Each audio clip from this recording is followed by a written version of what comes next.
Hello বন্ধুরা, তো প্রতিদিনের মতো আজকেও আমি চলে এসেছি আমার লাঞ্চ থালি নিয়ে। তো আজকে রবিবারের লাঞ্চে আমার কি কি রয়েছে চলো সেটাই তোমাদের সাথে শেয়ার করি। তো রবিবারের লাঞ্চে রয়েছে আমার গরম গরম ভাতের সাথে কাগজি লেবু কাঁচা লঙ্কা, তার সাথে করেছি আলু পেঁয়াজ দিয়ে মাছের তেল। আর মাছের তেল খেতে আমার খুব ভালো লাগে।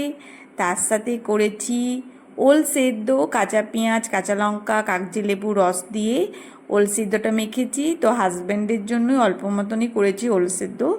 আমার খুব একটা ওল সেদ্ধ খেতে ভালো লাগে না, হাজব্যান্ড খুব ভালোবাসে, তো অল্প করে ওল সেদ্ধ করেছি। তার সাথে করেছি চিকেনের একদম পাতলা করে লাল লাল ঝোল। তো এই চিকেনের ঝোল দিয়ে পুরো ভাতটা খেয়ে নেব।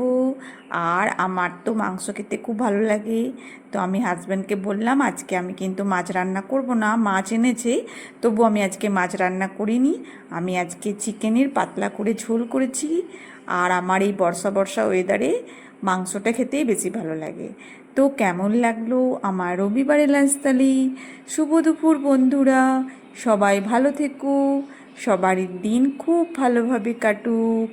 কাল আবার দেখা হবে। Good bye.